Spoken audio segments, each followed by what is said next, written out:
दोस्तों, रूस और यूक्रेन के बीच युद्ध के 1515 दिन हो गए हैं, जबकि ईरान के ऊपर थोपा हुआ युद्ध आज 50 दिन हो गया। वैसे कहने के लिए 190 दिनों से युद्ध बंदी है हमास और इजराइल के बीच, तथा 11 दिन ईरान के साथ और दूसरा दिन आज चल रहा है लेबनान के साथ। दक्षिण यूक्रेन के जापोरिजिया नेप्रोपेट्रोवस्क क्षेत्र में जबरदस्त लड़ाई जारी है वेलिको मिखाइलोवका और अलेक्जेंड्रोग्राद एरिया की तरफ। कुपियांस्क के क्षेत्र से भी इसके ऊपर और पश्चिम में रूसी सैनिक जहां ग्रिशने के उत्तर में लड़ रहे हैं, वहीं पर दोब्रोपिलिया क्षेत्र में भी लड़ाई तेज बढ़ रही है। कॉन्स्टेंटिनिवका क्षेत्र में उस शहर के दक्षिण क्षेत्र में लड़ाई जारी है, जबकि स्लोवियांस्क की तरफ भी रूसी सैनिक लगातार रे अलेक्जेंड्रोवका की तरफ बढ़ रहे हैं।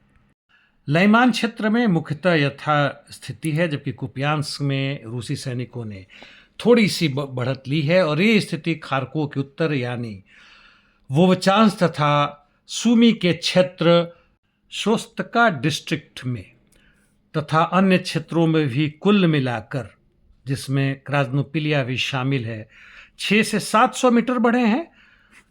और इंटरडिक्शन मिशंस बहुत ज़बरदस्त है दोनों की तरफ से। खासकर यूक्रेन की बात करें तो उसके दर्जनों संख्या में ड्रोन्स लेनिनग्राद, विस्टोवस्क, सेवास्तोपोल, क्रास्नोदार और अन्य क्षेत्रों में खासकर तेल और एनर्जी सेक्टर पे आक्रमण कर रहे हैं। और यह नजर आ रहा है रूस के ऊपर कि उसकी आर्थिक तथा सैन्य क्षमता में कमजोरी दिखना शुरू हो गया है।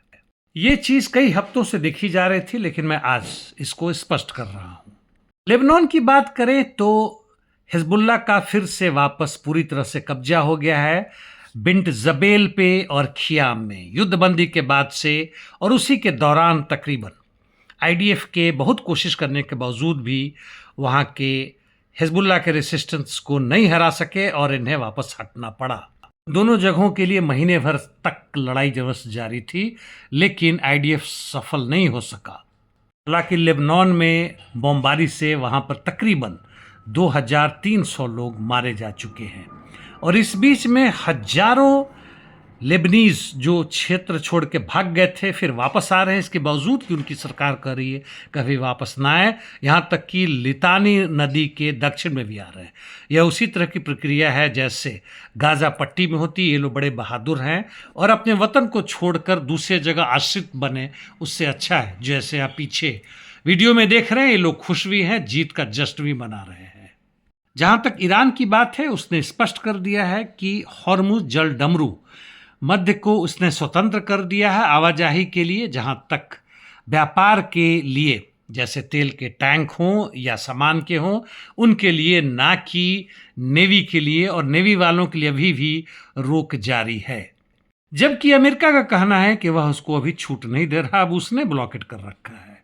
अजीबोगरीब दास्तां है अमेरिका ईरान, स्पेशली अमेरिका की जब से ट्रंप आए हैं। वैसे ऐसा नहीं है कि इनके पहले वाले राष्ट्रपति चाहे बाइडेन हो, किसी दूसरे दल यानी डेमोक्रेट्स के हो, तो कोई खास अंतर था।